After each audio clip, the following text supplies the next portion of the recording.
meditation produces a benefit in these aspects. Now, if one looks at the literature on stress and well-being and meditation, there have been good quality randomized controlled trials that are existing, and almost 50 such studies are existing with a large thousands of participants, which have shown evidence that it reduces stress and improves anxiety and depression, and that it should be popularized. So now that we know that, the next important step, is to popularize this as an effective preventive mental health strategy, so that by this practice of this simple practices, people can improve the quality of their life. And I think I want to congratulate Dr. Akshay, because this Yoga Scholars is a very positive step in this direction. Because once people know more about it, it increases interest and more chances of being used as a preventive strategy.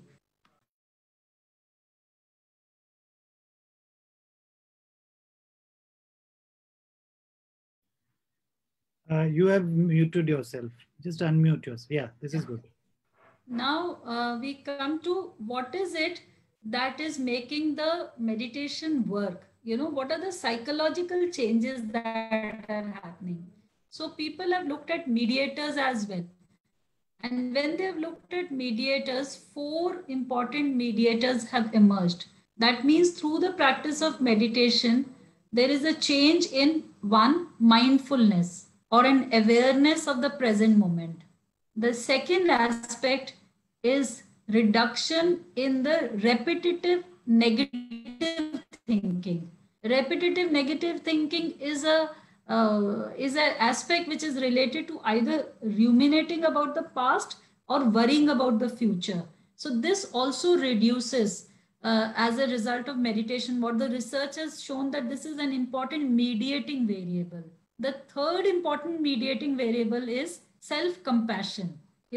I think this is a very, very important aspect. And now a lot of research has focused on compassion-based meditation, which was an idea that was propagated by Dalai Lama. And I think it's a very positive step. We always talk about reducing stress, but compassion is and this has been seen as a very important mediating variable for that accounts for the changes that occur in people due to meditation.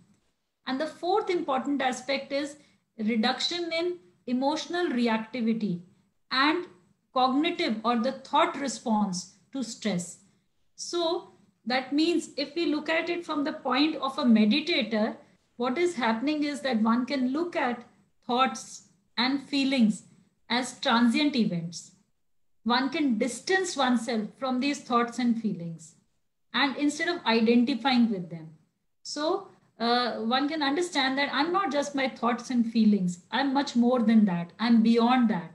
And my perception of situations around me can actually be altered.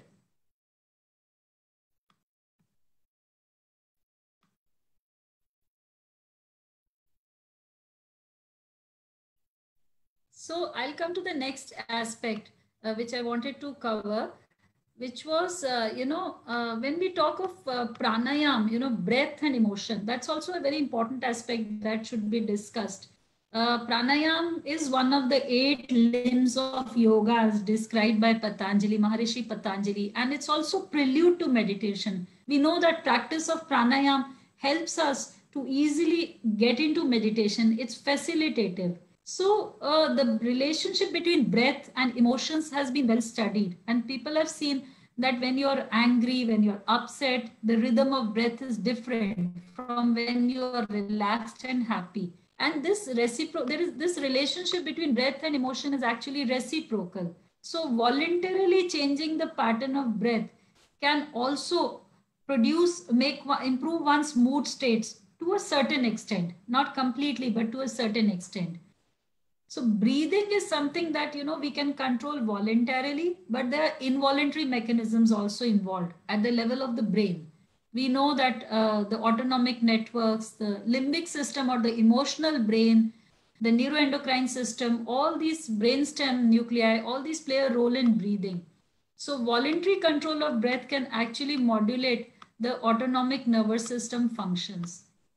Also, giving more credence to the research on meditation is the research which is on the neuroanatomical aspects and the fMRI studies. It has been seen that there are quite a few studies now which have seen that there are changes in the brains of meditators. So most of these studies, when they were initially carried out, they were cross-sectional. They compared meditators with non-meditators and saw that there were differences in the brains of meditators and non-meditators in terms of cortical thickness, gray matter density, etc. Now, one criticism of that research was that is it possible that the meditators were different to begin with?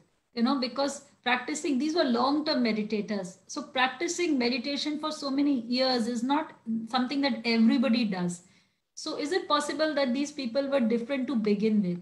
So more now studies have been conducted which are longitudinal as well, which would assess a person before and after a few weeks of practice of meditation. And interestingly, they have shown, what also supports the neuroplasticity of the brain, that a few weeks of practice does bring about some structural changes in the brain as well.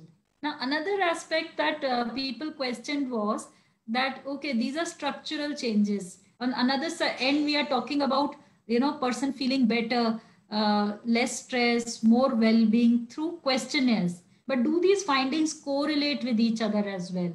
And a couple of studies have also looked at those aspects, both administering questionnaires that assess well-being, etc., and also looking at simultaneously the changes in the brain. Now, the fMRI studies are another important aspect that have looked at the brains of meditators. And three important aspects have been studied in this, which includes the attention and the emotional aspects, which are very important, and the self-awareness. These are three important aspects that have been studied. Interestingly, what has been seen is that meditation is not bringing about changes in one localized part of the brain, but there are changes in multiple areas of the brain. And these changes in multiple areas have been correlated to specific functions, such as those related to, besides attention and emotional regulation and self-awareness, also memory areas and the default mode network, or what is called the wandering brain. So I'm, although not a hardcore, neurobiologist, but I still, this is something that I'm also learning over time, but I would like to show you this interesting slide. I think it gives you some idea about, sorry, okay. Maybe I'll show it later. So,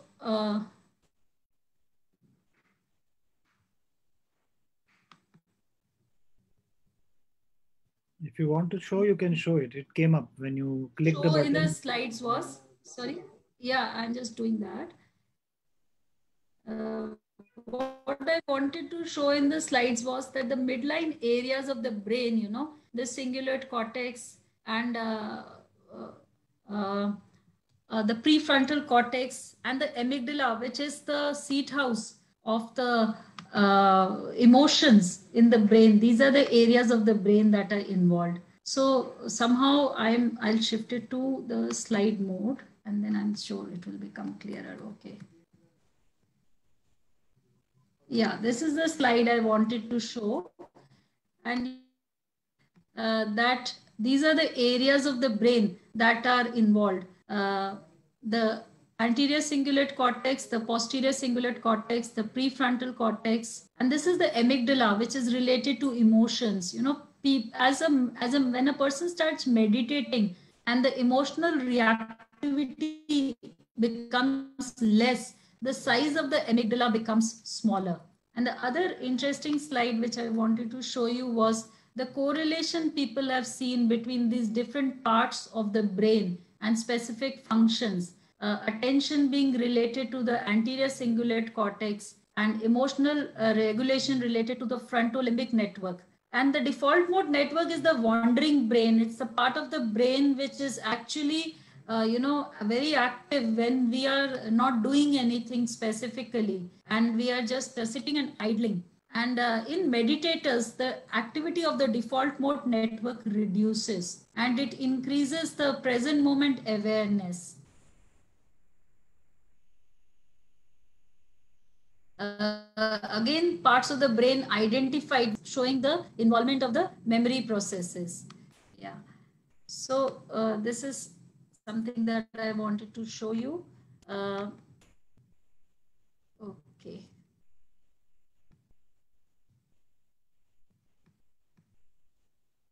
Now, the effects on attention, emotional regulation, and self-awareness, these also vary with the duration of practice and with different stages of meditation. So when we talk of attention, people have given attentional tasks to meditators before and after the meditation. They have also done it with control conditions and seen what kind of changes occur. So interestingly, what they have seen is that in different phases of meditation, different aspects of attention are altered. So in the initial phase of meditation, the meditator largely, the attentional component which is related to selection of specific information or resolving conflict when there is 2 or 3 kinds of information coming, that's what gets affected. But in the later phases of meditation, it's the readiness to any kind of stimulus. That's the part that gets affected. Then there are interesting studies where people have looked at emotional regulation. How have they looked at it? They have given pictures of maybe a sad person or narrated a story which brings up sad emotions in a person vis-a-vis a happy story. For instance, if we see something sad, we see someone getting injured on the road, it does affect the state of our mind, right? So that is emotional regulation can be measured by a response to these pictures or statements, etc. And they've given it to meditators before and after and compared with controls and also with control conditions. And they have seen that in the novice meditators, the prefrontal cortex, the controlling part of the brain is activated. But in experienced meditators, this doesn't seem to be happening. So the interpretation drawn is that in the initial few, practice of meditation, the emotional regulation that occurs is because of a top-down approach. The prefrontal cortex is telling the lower parts of the brain that relax, there is no need to get anxious, and it's controlling the lower parts of the brain. But over time, as a meditator settles down over a practice over a long time, and they become more comfortable, then the top-down control reduces. But rather, there is a bottom-up processing in the sense that there is a disengagement. Okay, there is a response, but it doesn't matter to me so much. I can distance myself from emotions. And if you see this as a meditator, I think the meditators here who are listening would have experienced this, that initially we are much more vigilant about our negative emotions. And then there is a sense of ease which comes, that it is okay to sometimes feel anxious, but not completely associate with that anxiety. Similarly, the studies which have looked at self-awareness have actually looked at the functioning of the wandering brain or the default mode network and shown that this activity reduces over time.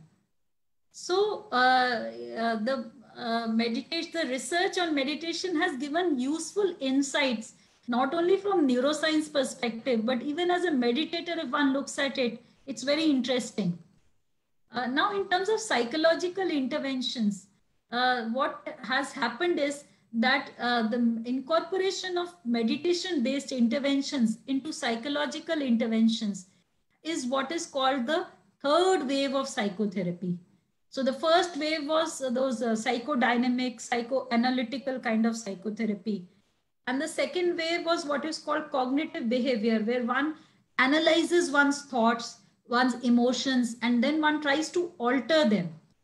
What has been seen is that in meditation, what happens is that we watch our thoughts, we watch our emotions, we don't try to alter them, we accept them, we are aware of them, but with a sense of acceptance. So this interesting element was found to be very useful for incorporation into psychological interventions. So instead of changing thoughts and emotions, the third wave of psychotherapy has tried to incorporate acceptance of thoughts and emotions. And different kinds of interventions has been devised. For instance, in depression, there is the mindfulness-based cognitive therapy. And there are a few studies which have shown that it reduces the risk of relapse in depression.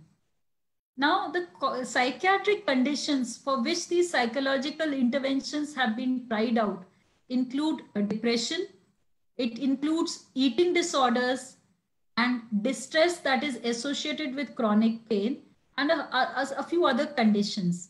And the meditation interventions have been combined with some elements of psychological intervention. For example, the eating disorder intervention, which has been tried out and researched, is called MB-EAT, which is mindfulness based eating awareness training. So similarly, these have been modified, and both the components have been quite combined like a mix match of the Eastern and the Western techniques. So overall, the research shows that the meditation interventions are effective when compared to no treatment, but they're very similar to standard evidence-based treatment which has been practiced. This is true for depression, it's true for eating disorders, and it's true for distress that is associated with chronic pain. In case of some of the other conditions like substance use disorder, addiction, or in case of attention deficit hyperactivity disorder, the evidence is still emerging and more research needs to be done. Another condition that has generated interest is post-traumatic stress disorder, where trauma-focused meditation-based interventions are done. So post-traumatic stress disorder, as some of you may be aware, is a condition which occurs after a person goes through intense trauma and something major happens in their life. And it has been seen, and common sense also says that, and as meditators have noticed, if you continue to practice, then the past memories don't bother you so much any longer. So this has also emerged from, is emerging from literature. One condition where meditation has to be used very, very carefully is psychosis. People with history of schizophrenia or bipolar, because there are some reports which suggest that a person may switch to a manic state or it may precipitate psychosis. So although what has been suggested is that it should be used, if used, should be used very short sessions, which are very closely guided with minute-to-minute instructions, etc. But I think for the time being, it's best avoided. Now, as a, I thought in the end, I would like to talk about my experience as a meditation teacher. Do we have time, a few minutes? Yeah, please go ahead, because first 2-3 minutes, listeners could not, unfortunately, listen to your introduction due to a technical glitch. So you can, if you want, you can even go back to that initial 2-3 minutes. Sorry about that, but you can carry on. No issue. So what has been seen, what I have seen around me is that lots and lots of people, if you speak to people who have been meditating, report that our mood has changed after we started. So I teach a particular technique called Sudarshan Kriya that is founded by the Art of Living Foundation. And I also teach Sahaj Samadhi meditation, which is again a technique that is taught by the Art of Living Foundation. So a lot of people around me, when I started practicing and I met people around me as a professional, I was skeptical. I was interested in the technique and looking at, how much does it benefit? Does it really benefit? But I've seen so many examples around me of people who report that, they experienced feeling better in terms of people who had subsyndromal symptoms, let's say, low mood off and on, maybe not clinical depression. Then some people who even had clinical depression. So at least in mild cases, especially for people who are, there are sometimes you come across people who just don't want to try pharmacotherapy and the symptoms are still very mild and they are interested in meditation-based interventions. So it can be tried out. And in moderate or severe cases where medicines are very important, I must emphasize, because the response rate in depression with medicines is very, very good. It can definitely be used as an add-on intervention. The research has also shown that it could reduce the risk of relapse, and overall it enhances the quality of life of the person. So there is no harm, it can only do good in that sense. So, but as clinicians, of course, we have to be careful not to persuade or, tell someone to do it who's just not interested in it, or someone who, there are guidelines for treatment professionals that have been set out where meditation-based interventions are concerned. So to be given to people who are interested or who have some inclination towards it. But it has a huge preventive value. And I think there is a lot of preventive work which is happening through meditation-based interventions, which will be very difficult to document because thousands of people are practicing and many people experience benefits in subclinical symptoms. And that is common knowledge which all of us have experienced around us. Now, over time, the initial criticism of research in meditation was that these are small scale studies, they are cross-sectional in nature, etc. How do you quantify a subjective experience of a person? Was he really in deep meditation? How long did the meditation actually occur, etc.? Now, more and more research has tried to address many of these methodological issues with more randomized controlled trials, use of appropriate controls, more longitudinal studies, combining questionnaires with neurobiological parameters, etc., which has also, of course, given greater acceptance to the field of meditation in the academic circles. If you want me to go back to what I said earlier, I think most of it would have got covered subsequently. Sure. So if there are any questions. Thank you for very illustrating the entire issue of meditation in a very balanced way. And this is only possible because if you're an academic, scientist, or a psychiatrist, and you're also a meditator, then you're able to actually prescribe what should be given to a certain type and what should not be, as you excluded certain types. And you also remarked that attention deficits, not much research has been done and much cannot be said. So let us start with this conversation of why attention deficit doesn't have much data. People who have attention deficit. I think the field of meditation research is relatively recent. Research in children is still very limited, and ADHD is a condition which usually presents in childhood, although adult ADHD is also now known to be a clinical condition. So that may be one of the reasons. But definitely, I think more studies need to be done on ADHD in children and seeing its benefits. For ADHD can prevent a host of other problems as well. People with ADHD, some of them may get predisposed to develop conduct or personality issues later, or even substance use. Some of them, academics of the child, it affects the mental state of the child. So I think more research should be done. There are meditations that are available for children, so it should be researched. Yeah, for the viewers, Dr. Anju was telling that why there is a limitation of research in ADHD. There was a little bit of an internet issue. We couldn't hear you out, and your picture seems frozen due to internet issues. But for the viewers, I let them know there are questions that people who are under symptoms of psychotic depression, melancholia, and bipolar disorders. She suggested that the medication may work better and that it can be judiciously combined with the mindfulness techniques on meditation, minute to minute, close monitoring. I think we are having issues with her picture being frozen on the screens, but we'll wait for her to come back and I will read out.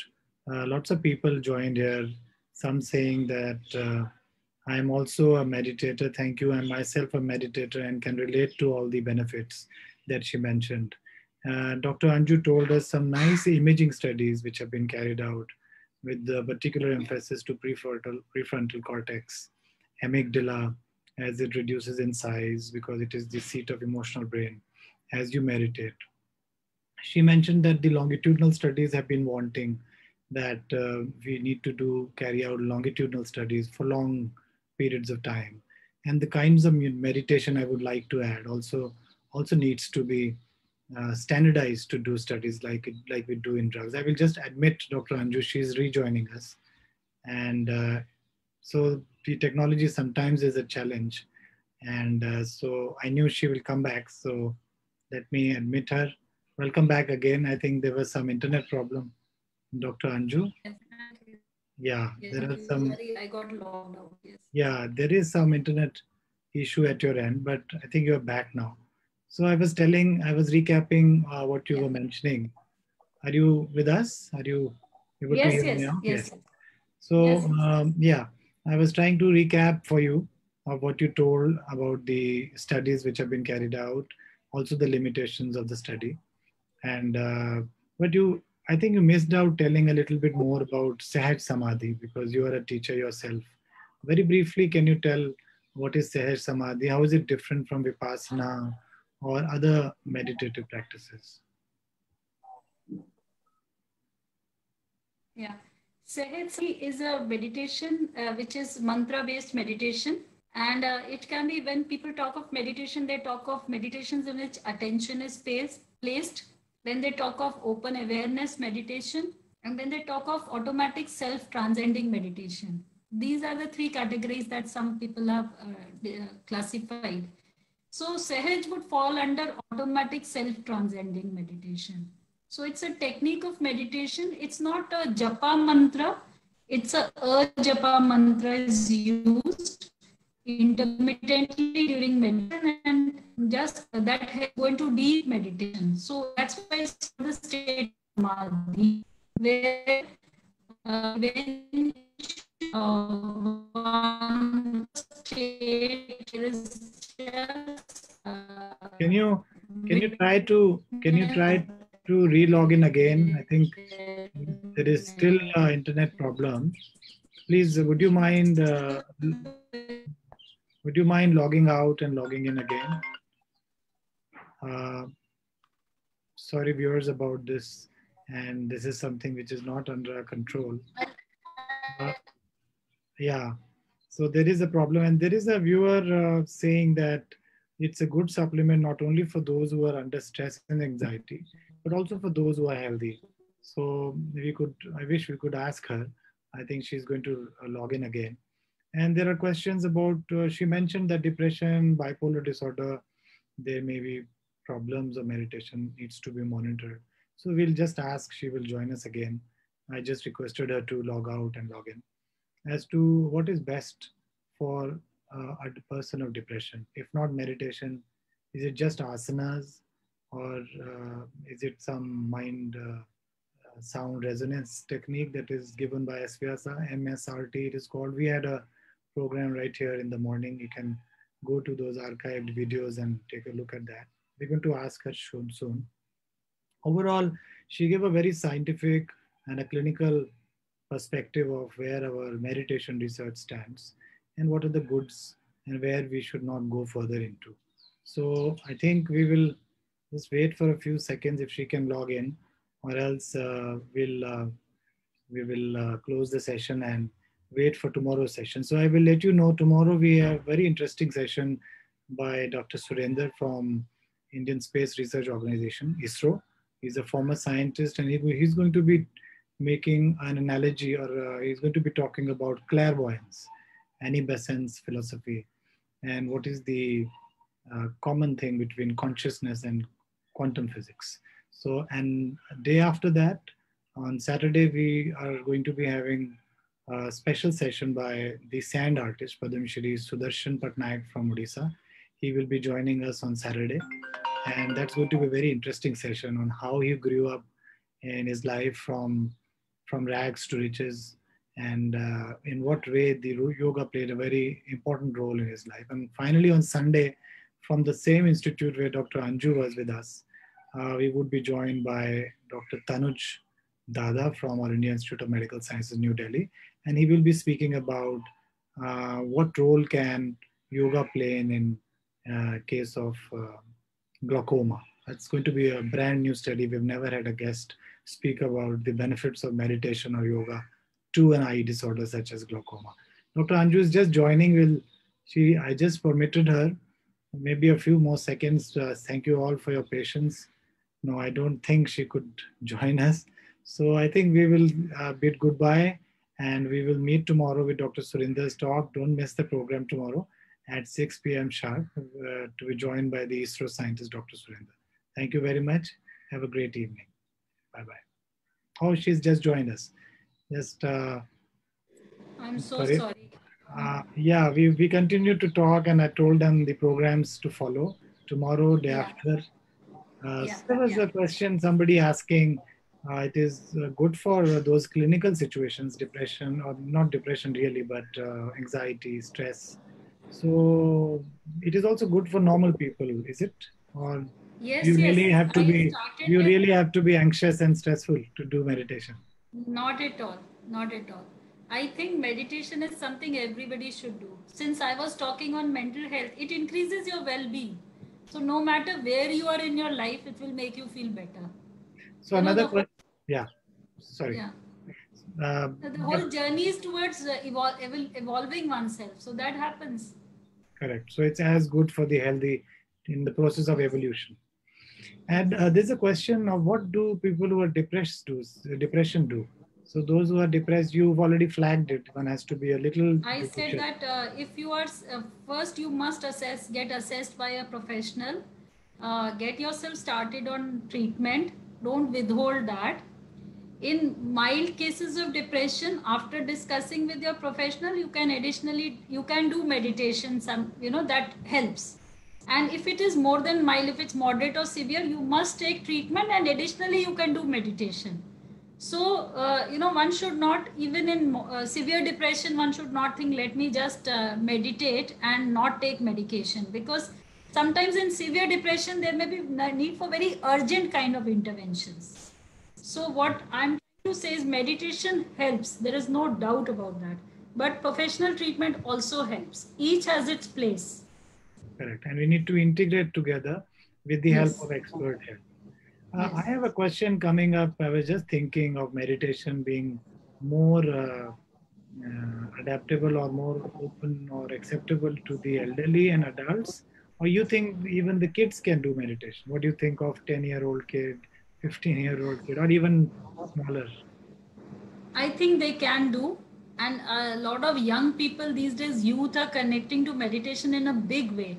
I see a lot of youth around me who are practicing meditation, and it makes me feel very happy, because you're starting early. That means so much of stress and other difficult life situations one can just sail through. You're developing coping abilities at a young age. So I would suggest the earlier you start, the better it is. If you can introduce yourself, your children to it, very good. But of course, the techniques for children, very young children, are a little different from the techniques for adults. But young adults, of course, the techniques are very similar. So the studies that you were mentioning about anatomical changes in the brain for long-term meditators, according to your own review of literature and your own general knowledge about meditation, and you yourself being a meditator, how long would it take for meditation to throw up those changes in prefrontal cortex, or 3 months, 6 months, 1 year, 10 years? What do you think? Now, what studies have shown is just a few weeks, about 8 weeks of practice of meditation brings about some changes in the brain. So it is not that one has to practice for years only, then the changes occur. And as people who have started learning meditation must have experienced that the subjective change starts occurring very quickly.